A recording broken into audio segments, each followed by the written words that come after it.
Hello, c'est Patate. On se retrouve aujourd'hui pour un nouvel épisode de Plaisir coupable où je vais parler de To All the Boys, qui est une série de 3 films romantiques produits par Netflix et j'ai des choses à dire.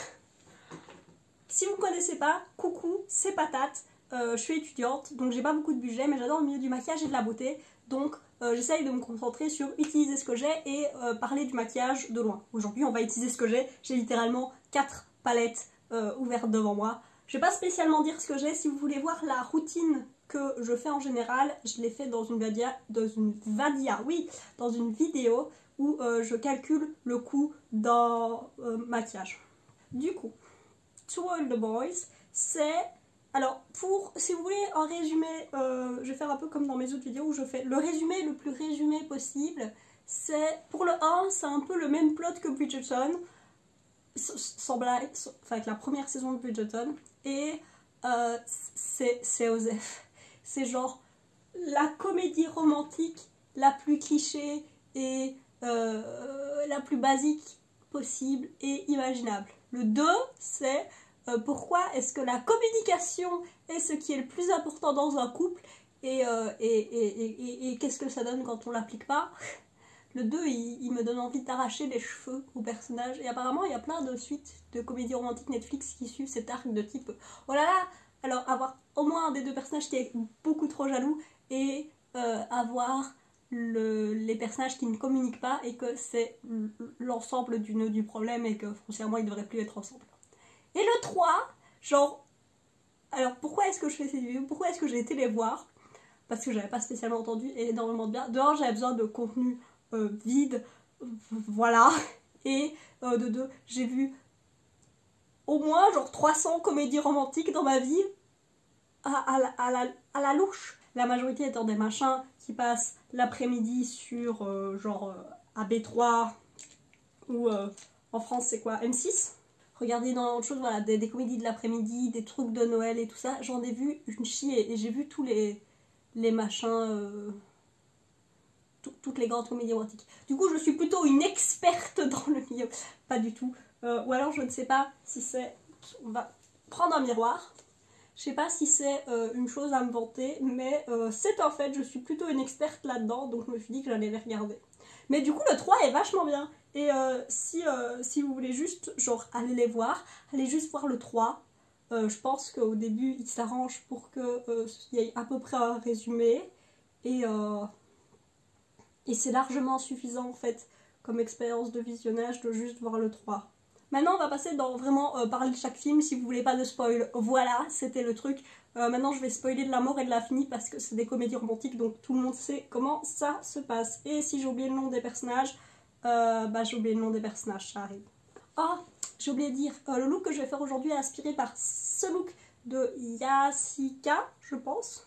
De toute manière, ces infos seront en description et tous les gens que je vais citer ou nommer ou tout ça seront en description et ce que je pourrais dans le petit. J'ai dit que c'était le même plot que Bridgerton. J'ai une vidéo sur Bridgerton, si ça vous intéresse, dans le petit pareil. J'ai pas spécialement aimé Bridgerton pour plein de raisons, mais pas des raisons qui rentrent dans le contenu du plot principal. Mais j'avais pas spécialement remarqué que c'était exactement le même plot parce que le principe, donc ici nous avons Lara Jean, est une personne qui lit beaucoup de comédies, de films, de bouquins romantiques, pardon, et qui regarde beaucoup de comédies romantiques. Et bonjour, on crée un lien entre notre spectateur et notre personnage principal. Il faut que j'arrête d'être cynique, et je vais être très cynique dans cette vidéo, je le sens venir. Lara Jean est quelqu'un qui voit l'amour comme on le voit dans les comédies romantiques, et quand elle a trop de sentiments pour quelqu'un, elle lui écrit une lettre, mais elle ne la poste jamais. Donc elle a 5 lettres, les lettres étant pour 5 personnes différentes. Il y en a un, c'est un mec à l'étranger, il y en a un, c'est un mec de son enfance avec qu'elle était en colo, je crois, un mec qui a dansé avec elle quand elle avait 12 ans, un mec avec qui elle a embrassé quand elle avait aussi 12 ans, et le copain de sa soeur maintenant, qui est son meilleur ami d'enfance. Sa petite soeur trouvant que pour une fille de 16 ans, d'ailleurs c'est quoi ce... Je comprends pas, moi quand j'avais 16 ans, ma mère est en mode sortir, je sais pas si c'est une bonne idée, Enfin, j'avais des potes et tout, mais elle me poussait pas du tout à aller en soirée. Et là, son père est en mode, mais oui! Et sa petite sœur, qui a une 12 ans à peu près, qui est un peu... tous les... Genre, quand je dis que c'est une comédie romantique extrêmement... dans les clichés du genre, c'est parce que déjà, tous les personnages sont des personnages fonction. C'est abusé. À part la Rajin, et ben, ils sont tous des personnages fonction. Et l'intérêt amoureux, du coup. Et l'autre intérêt amoureux est un personnage fonction parce que naturellement il y a un triangle amoureux. Du coup, ce qui se passe, c'est que la petite sœur, trouvant que la Rajin a une vie trop chiante, foncièrement, décide d'envoyer les lettres à tous les amoureux. Alors il y a des lettres qu'elle a écrites quand elle avait 12 ans, hein.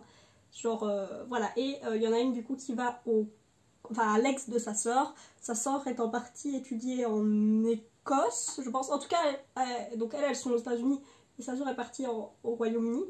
Enfin, la première personne qui lui dit qu'elle a reçu une lettre, c'est le mec gay de son école qui va devenir son meilleur ami gay. Et c'est là que s'arrête toute la description du personnage.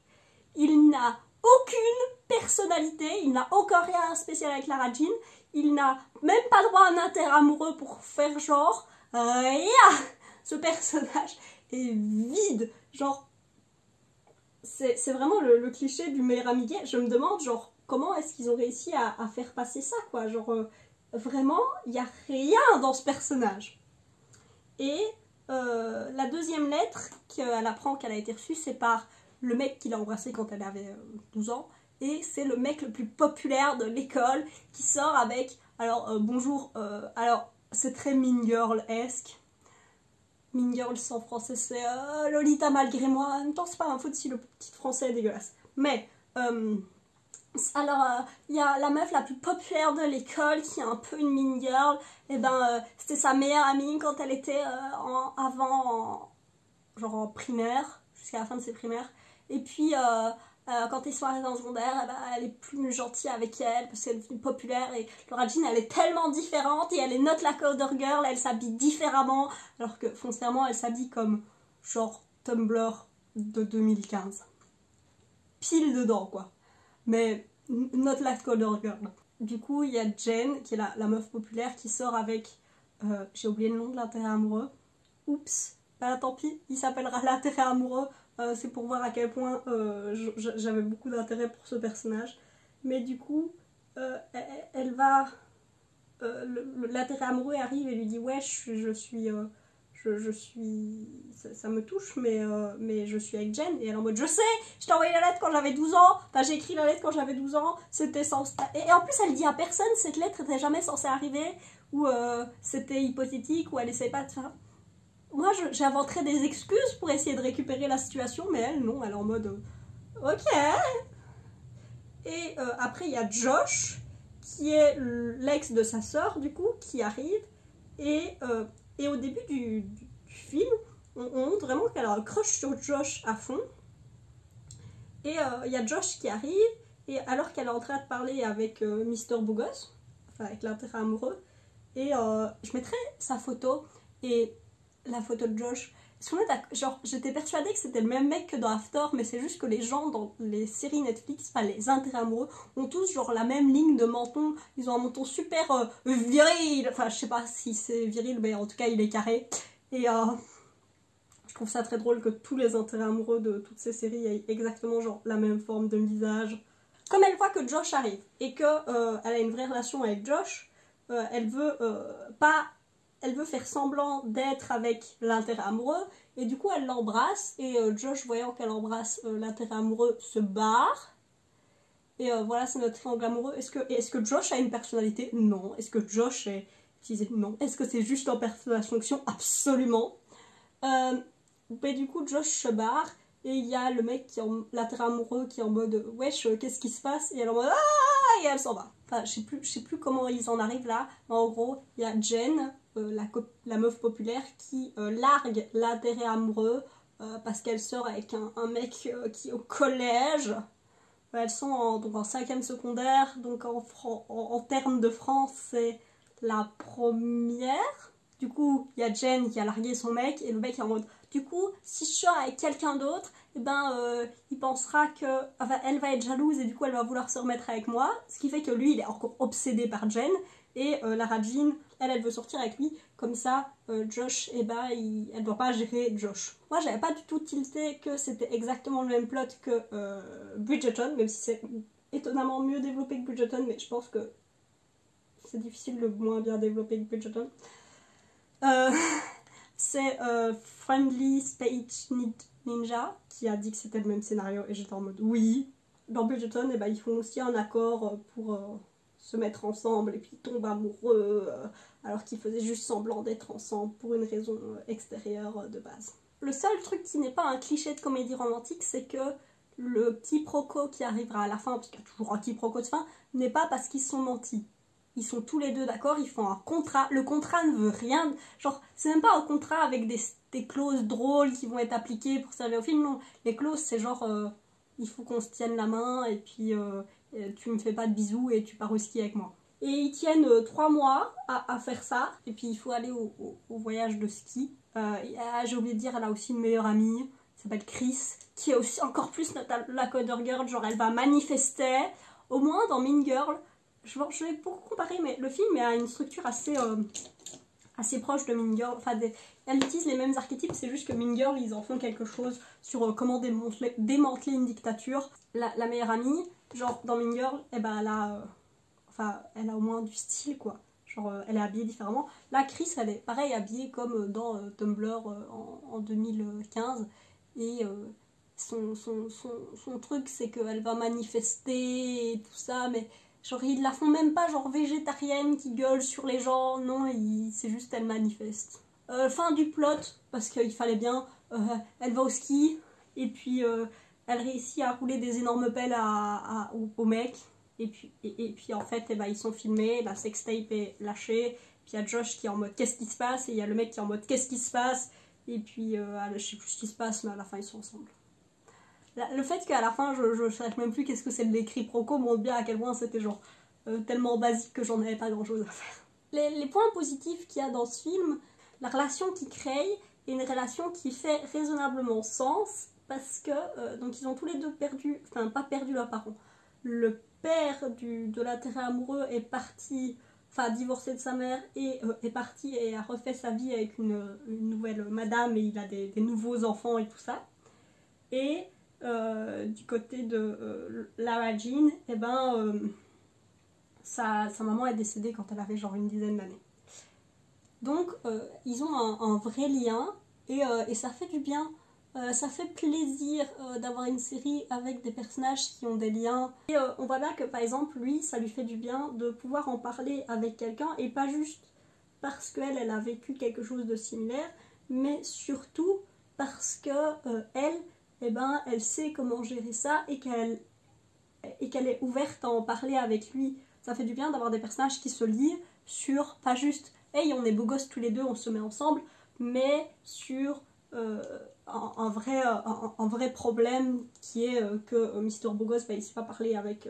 il sait pas parler de ce genre de truc avec personne parce que bah, les gens popus, ils parlent de trucs de gens popus, j'en sais rien. Elle, eh bah, elle est ouverte à parler de ça parce que c'est plus une personne en bas de l'échelle sociale. Et voilà, elle a une sœur, elle a une petite sœur, elle a une meilleure amie, elle a un meilleur ami gay, il a des potes, personne n'est développé. C'est vraiment un film qui va droit au but, qui est limite minimaliste dans sa conception. Ah oui, j'ai oublié de dire l'autre point qui est vachement cool, c'est que notre héroïne principale est coréenne et genre ce sera pas géré avant quelques films suivants, mais je trouvais ça vachement intéressant juste d'avoir une héroïne qui soit pas blanche, quoi. Et en plus c'est vraiment utilisé dans les films, dans le 2 et le 3, et ben il y a des moments où c'est vraiment utilisé.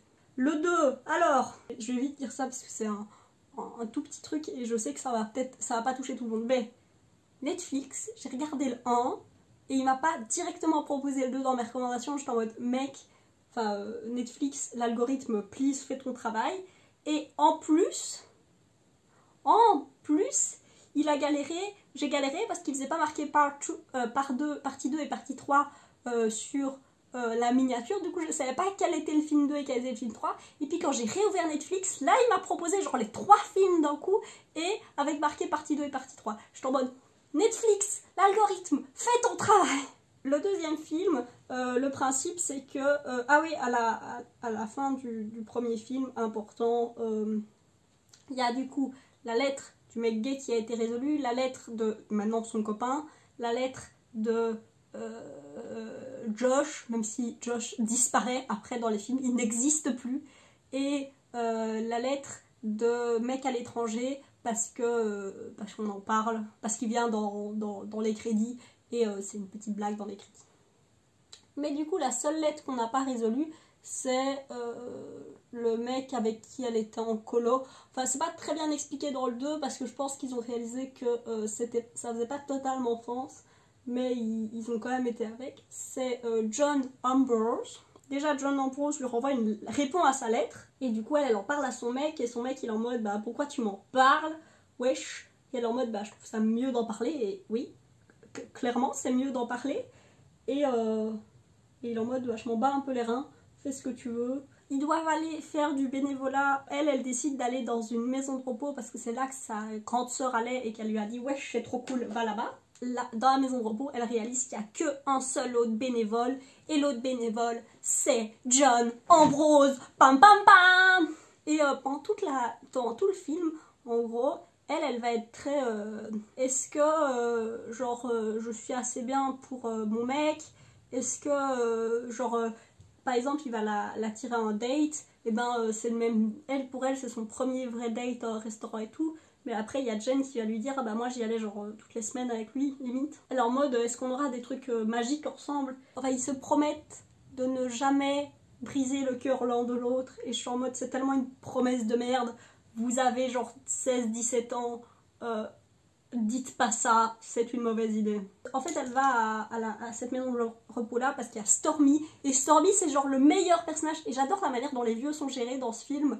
Le film est très foireux, mais les vieux sont vachement bien gérés, dans le sens où ils sont pas juste mis comme des vieilles personnes qui savent rien faire et qui sont impotentes et tout ça. Alors je sais que non, en général quand tu mets des gens en maison de repos, c'est parce que c'est vraiment impossible de les garder à la maison, et en général ils sont vraiment pas... C'est vraiment la fin de la vie. Mais là on est dans une maison de repos un peu de riches, avec des gens qui ont toujours leur tête et raisonnablement de la mobilité et tout ça. Et du coup, il y a Stormy par exemple, et elle a une vie toute folle, et elle adore s'habiller, et elle est un peu sassy comme ça, et franchement elle est trop cool. Et le principe c'est que John Ambrose et Lara Jean doivent organiser une fête pour les vieux, et ils découvrent dans le sous-sol qu'il y a en fait la maison de repos c'est un vieux bâtiment, et ils découvrent dans le sous-sol qu'il y a plein de... une petite scène, et il y a des moulures au mur et tout. C'est vraiment une très jolie pièce, et ils décident de le faire là. Et Lara Jean et John Ambrose, ils parlent, et ils se rapprochent l'un de l'autre de manière assez organique. Et Lara Jean, quand elle est avec John Ambrose, elle n'a pas besoin de se poser des questions sur est-ce que je fais ce qui est bien, ce qui est pas bien, et tout ça, machin. Non, c'est juste naturel, et c'est vachement bien. Et littéralement pendant tout le film j'étais en mode ah ok, ils vont enfin faire un film qui montre que être en couple à 16 ans c'est pas avec le mec avec qui tu vas finir ta vie, à la CW bonjour. Ça peut être avec quelqu'un avec qui tu auras juste une partie de ta vie, avec qui tu auras eu des moments heureux, mais c'est vraiment compliqué.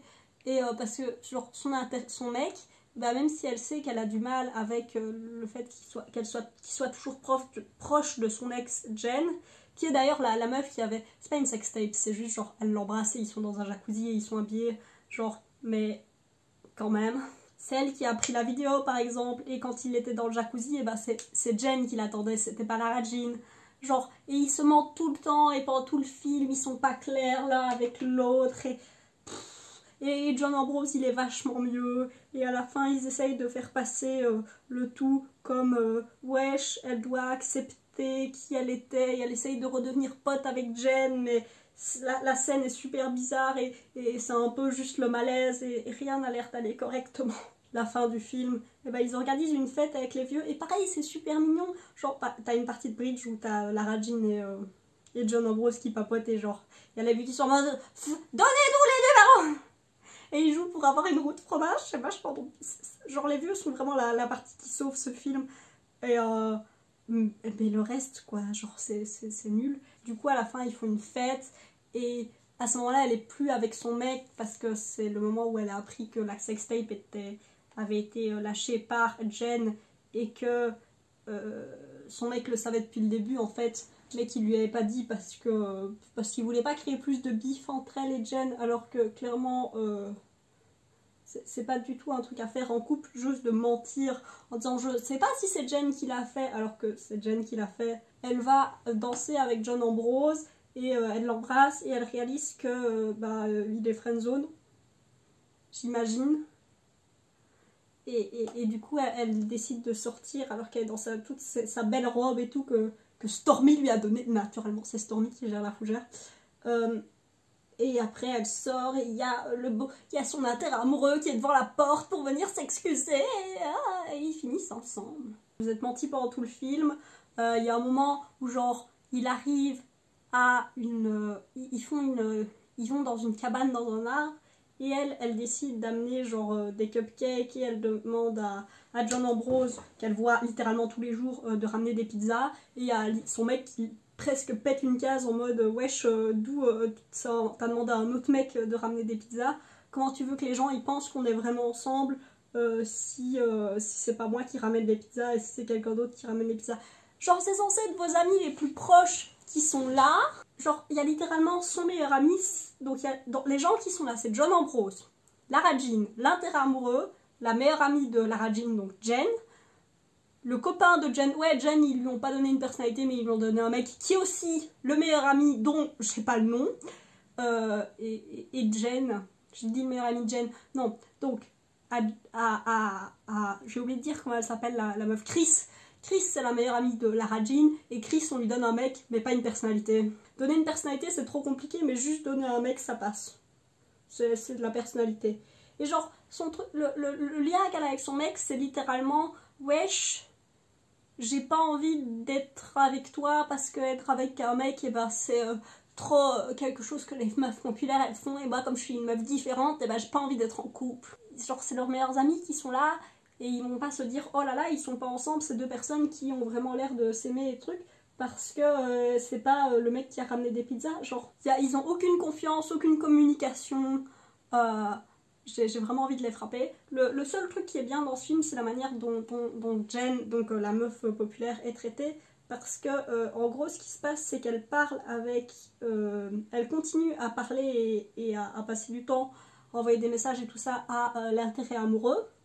Parce que ses parents sont en train de divorcer et c'est littéralement la seule personne à qui elle peut parler de ce genre de choses. Parce que tous ses amis sont superficiels et du coup elle a besoin de parler de ce genre de choses sérieusement. D'où le fait qu'elle appelle à la rescousse l'intérêt amoureux. Oui, ça fait sens et que t'aurais juste mis Jen qui est en train d'essayer de gérer sa vie et Lara Jean qui a des insécurités de est-ce que mon mec machin... et que ce soit pas Jen qui essaye de lui voler son mec, mais que ce soit juste Jen qui essaye de s'en sortir dans sa vie. Oui! Là, comme c'est géré, c'est un peu genre, oui, c'est cool, mais c'est un peu osé. Et la dernière chose que je veux parler de ce film, c'est les needle drops. Il y en a partout!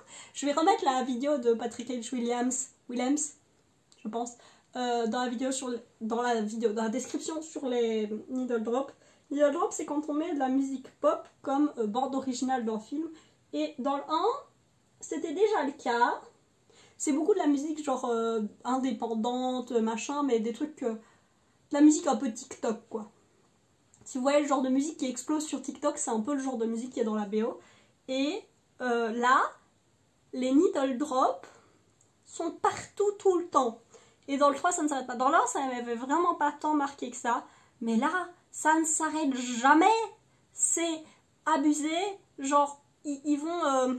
avoir une conversation et puis ils vont mettre juste la ligne du refrain qui parle de ce qu'ils viennent de dire, genre ils se quittent et puis c'est genre la phrase c'est tu m'as cassé, tu break my heart, genre ils mettent une chanson dont la ligne du refrain c'est ça, et puis c'est la seule ligne qu'on a, et puis ça fade out super vite, et puis ils vont parler d'autre chose, et puis il y a genre c'est vraiment des tout petits moments. Le needle drop parfois en plus ils sont pas très forts en fond, on dirait vraiment l'utilisation à la CW qui, genre si vous avez vu Gossip Girl ou Vampire Diaries, c'est vraiment juste taper un petit peu de musique pop pour que soit que les gens font oh c'est de la musique pop ou je ne sais pas, et juste pour être sûr que le personnage a compris parce que la phrase qu'il dit c'est exactement ce qui vient de se passer à l'écran.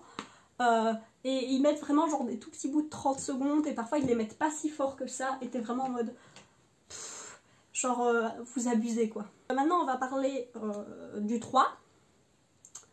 Ce qui se passe c'est que enfin il y a des problèmes internes. Jusqu'à maintenant tous les problèmes qu'ils avaient, enfin techniquement le problème du 2 c'est Lara Jean qui est pas assez sûre d'elle que pour être sûre que sa relation avec Beau Gosse fonctionne, mais ça reste quand même beaucoup on communique pas et on est jaloux pour rien et tout ça. Là le problème c'est qu'ils doivent choisir, donc ils sont en dernière année maintenant, donc en terminale en termes français et en 6e en réto pour les termes belges, doivent choisir où ils doivent aller au collège. Elle veut aller à Stanford. Et lui aussi. Et lui, il a été accepté à Stanford grâce à une bourse sportive. Elle n'est pas acceptée à Stanford. Donc, alors, on va mettre, je le dis, on va le mettre en parenthèse parce que c'est un gros plot hole, mais c'est pas grave. Toutes les écoles qui veulent aller, c'est des écoles de l'Ivy League. Et que déjà, rentrer dans les écoles de l'Ivy League, si vous connaissez pas l'Ivy League, c'est une sélection d'écoles aux États-Unis. Et c'est les meilleures écoles. Et si vous connaissez un nom d'école aux États-Unis, genre Yale ou Stanford ou Brown ou Princeton et tout ça, c'est toutes, sans exception, des écoles de l'Ivy League. Et pour aller dans les écoles de l'Ivy League, c'est super dur d'y entrer et ça coûte une blinde et demie. Et ça m'étonnerait que notre personnage, genre... Je veux bien que son père il soit médecin, mais genre il est pas pété de thunes à ce point-là. Sans bourse, c'est vraiment difficile d'entrer dans la vie.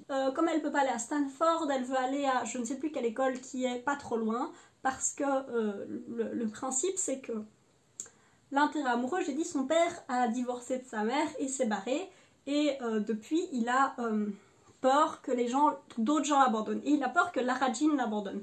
Et du coup, Lara Jean va aller à une école près de lui pour ne pas l'abandonner. Mais leur voyage scolaire va se passer à New York et elle va tomber amoureuse de la ville. Et il se fait qu'elle a accepté dans l'école qui est pas loin du mec et elle avait aussi tapé une candidature à NYU, donc l'université de New York qui est au centre de New York. Et l'université des pauvres dans Gossip Girl, mais c'est Gossip Girl. Elle est acceptée à NYU et du coup, comme elle tombe amoureuse de la ville, et ben, elle hésite aussi à aller à NYU.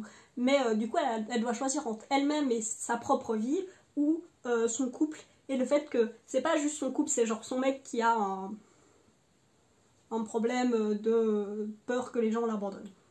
Et franchement, avoir un film qui est une comédie romantique avec des problèmes internes, mais c'est trop bien. Genre c'est des vrais problèmes, ça fait sens, c'est des choses qui arrivent dans une relation, c'est pas juste des problèmes de comédie romantique, c'est des vrais problèmes. Et c'est pour ça que je dis allez voir le 3. Si le principe a l'air de vous intéresser, allez le voir. Je vais pas spécialement spoiler ce qui se passe. L'autre plot hole, c'est que bah pareil, elles se retrouvent dans... Donc il y a Jen et Chris, elles sont cousines, je n'ai même pas mentionné. Donc la meuf populaire et la meilleure amie de notre la Coder Girl qui va faire des manifs deviennent potes à New York. Personne comprend pourquoi et je sais même pas si ça sert le scénario, mais c'est le cas. Mais le vrai plot hole, c'est qu'on les abandonne dans New York et que les profs se disent pas oh là là, mes élèves sont dans New York, on va genre les garder sous les yeux à tout instant. Non, c'est pareil que dans Glee, fin de saison 3, on les abandonne dans New York et personnellement, quand on me lâchait dans une ville, c'était genre Bruges quoi. C'est pas la même taille. C'est les seuls plot holes en fait. Le reste fait sens. Genre la manière dont ils sont ensemble, ils sont plus ensemble, bah c'est vraiment, ça fait vraiment sens. Et tu te demandes vraiment s'ils vont finir ensemble avec tout ça. Est-ce que c'est une bonne décision de se remettre ensemble? Et un truc dont j'ai pas parlé, mais à partir du deuxième film, y a un rapprochement entre leur père, donc, et qui est du coup un père célibataire vu que leur mère est décédée depuis des années et qui n'a pas eu de relation depuis, et la voisine. Les enfants poussent cela. Genre ils sont pas en mode oui, c'est pas bien, machin, tout ça. Non, ils poussent vraiment à cette relation parce qu'ils savent que ça rendra leur père heureux. Et dans le 3, bah, par exemple, elle va emménager et ils sont en mode c'est bizarre, c'est différent, mais on sait que c'est pour le bien de papa, donc on va réussir à passer au-delà. Et franchement, ne pas avoir une histoire qui fait genre oh là là, la méchante et maléfique belle-mère, c'est vachement bien. Mais ça montre quand même que c'est compliqué, genre c'est pas un truc qui va que dans un sens. Alors, j'avais dit qu'il y a aussi encore autant de needle drop dans ce film, mais il gagne des points par le fait d'avoir énormément de K-pop.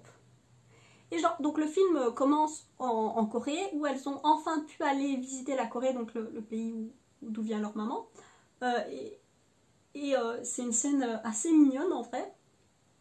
Et il y a enfin une histoire d'intérêt amoureux entre sa petite sœur et un Coréen, et ça ne va nulle part. Mais ça existe.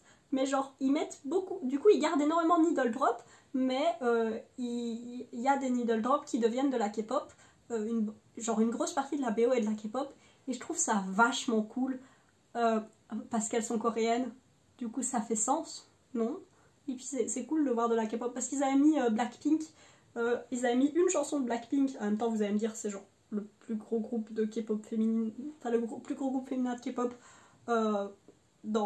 genre en tant que renommée mondiale. Donc c'est assez logique. Ce que je trouve qu'on peut vraiment retenir de ces films, c'est comment est-ce qu'on peut partir dans un truc de comédie romantique basique et qu'est-ce qui fait, genre c'est vraiment quand on voit genre surtout le 1, le 2, le 3 avec dans l'ordre du meilleur au moins pire, le 3 et puis le 1 très bas et le 2 dans le sol, on voit vraiment le 1 qui est comment juste appliquer la formule d'une comédie romantique basique, qu'est-ce que ça donne. Le 2 c'est comment ne pas faire une comédie romantique et comment faire en sorte que tu n'aies pas envie que tes personnages finissent ensemble. Aka donner plus d'alchimie avec un autre personnage, avec le triangle amoureux qu'avec ton personnage. Et le 3, comment faire une vraiment bonne comédie romantique dans le sens avec des conflits internes. J'ai vite à finir de maquiller et je reviens. Voilà, c'était le look. Les choses que j'ai oublié de dire, mais que je me suis rappelé, c'est que le dernier film il se passe en 2021 et je pense que le deuxième aussi est... Voilà, 2021, faire un mariage dans un chapiteau avec 50 personnes en juin. Personnellement, on est en mai et on n'est toujours pas là. Mais c'est pas grave, c'est la joie des films qui mettent dans le futur. Pareil, l'affaire de Glee, elle se passe en 2020 et... Non. Le truc qui est extraordinaire avec ces films, c'est s'il se passe autant de conneries dans votre couple sur genre 1 an et demi. Ne vous remettez pas ensemble, ça ne va jamais fonctionner. Juste acceptez le fait de ne plus fonctionner ensemble. Genre vous n'êtes pas censé avoir genre tout le temps autant de bordel dans votre couple. Enfin c'est mon avis. Voilà, c'était mon avis sur la trilogie de To All the Boys, des comédies qui existent. J'espère que vous passerez une belle journée. Des bisous. Ciao.